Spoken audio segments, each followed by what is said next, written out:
how the magicians call upon jinn, how they invoke jinn.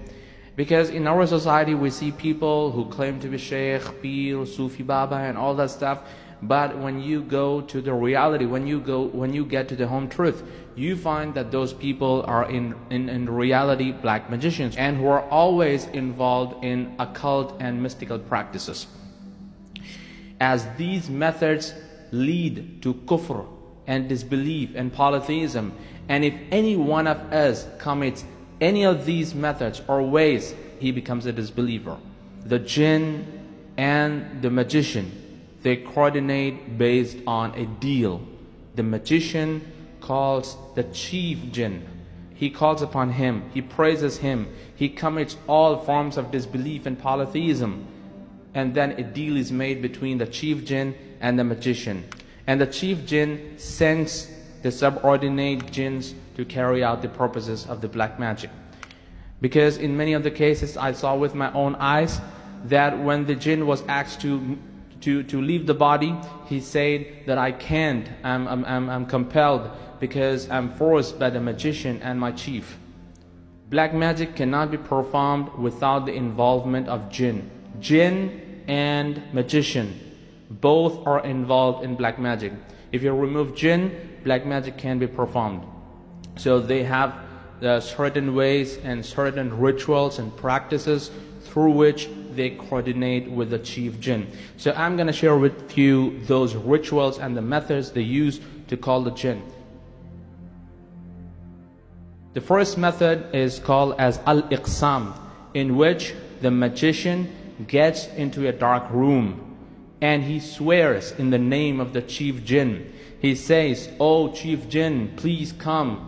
He praises him constantly, and he wears filthy clothes, and he gets into the impure state of the body. So when he starts his rituals, he lights up fire, and in the fire he puts bad odor or good smell based on the subject, based on their requirement. For example, he got the requirement to create differences and divisions between husband and wife. In that case, he puts bad odor.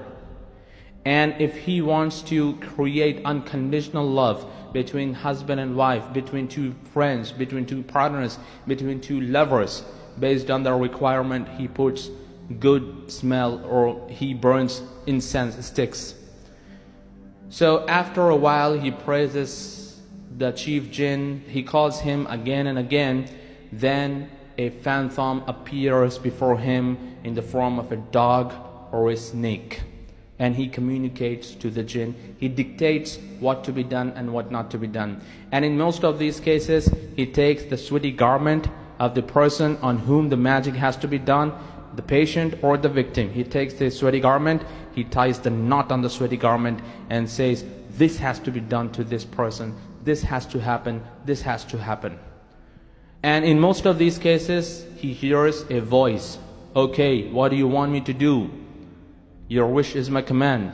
And then the magician says that this has to be performed, this has to be done, this has to be taken care of.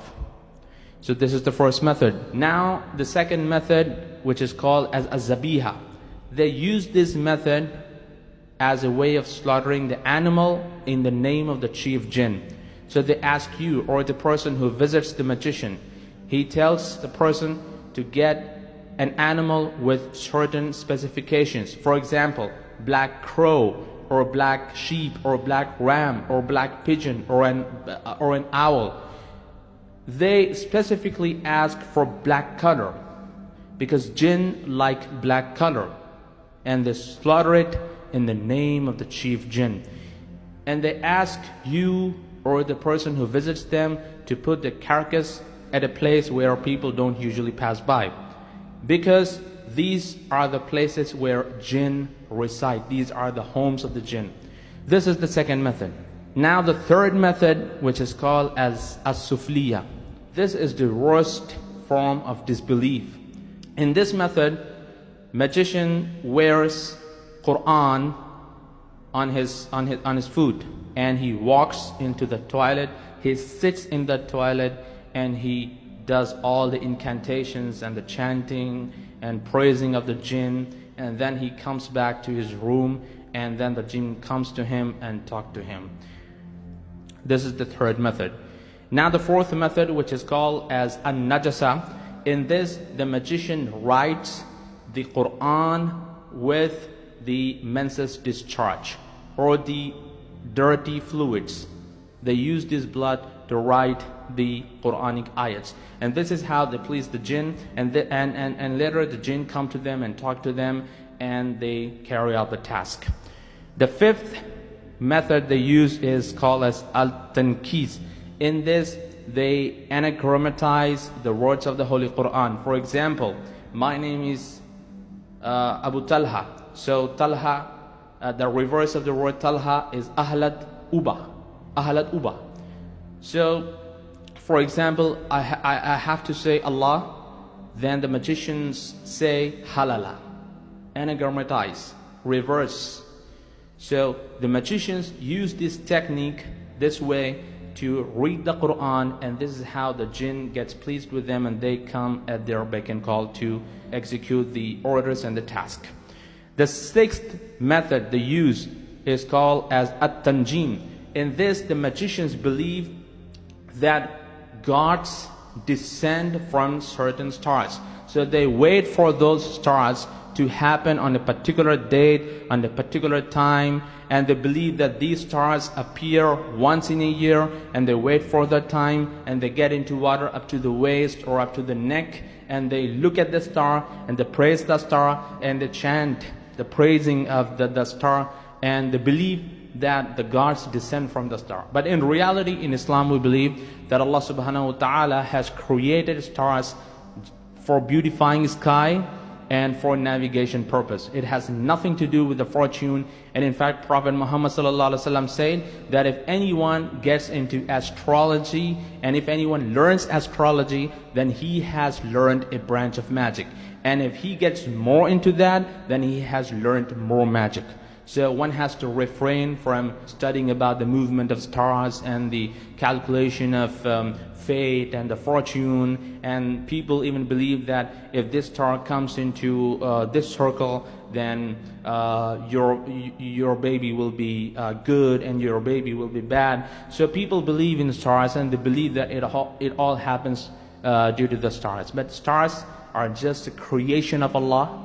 Anyway, the seventh method, which is called as al-kafu, and this method is usually used to find the lost objects. For example, you lost gold items, so people reach out to these magicians, and they do this method of al-kafu to call jinn and to carry out the task of black magic. And eighth method, which is called as al-athar. In this, the magician asks you sweaty garment, and then he ties knot on that, and he recites Surah Takathur in a very loud way. A'udhu billahi minash shaitanir rajim, bismillahir rahmanir rahim, alhaakumut takathur hatta zurtamal maqabir. Then he goes down, he goes silent, and then he rises again, and then he gives a jerk to the handkerchief, and if the knots, the distance between the knots increases, then he says that you're affected with jinn. If it decreases, then he says that you've got evil eye.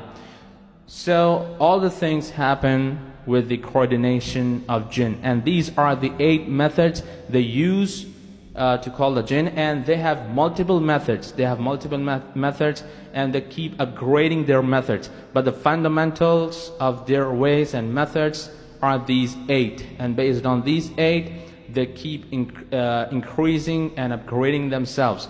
They have multiple methods to call jinn, and more the person is into disbelief and polytheism, jinns come at his beck and call. If Allah subhanahu wa ta'ala doesn't help us, and if Allah subhanahu wa ta'ala doesn't take us in His refuge, then it's impossible to be away from these evil creatures. My reference point is the book written by Sheikh Abdul Salam Bali, The Sword Against Black Magic and Evil Magicians, and this is the best book on this subject. Some of the incidents are based on my personal experience. I saw with my own eyes and experience, because I used to go to every kind of magician, and even those magicians would come to our house, and we have experienced this in our life. My whole purpose is to bust the black magic and let the people know the reality of the black magic, and let the people safeguard themselves from the evil magicians and the black magic. Assalamu alaikum wa rahmatullahi wa barakatuh.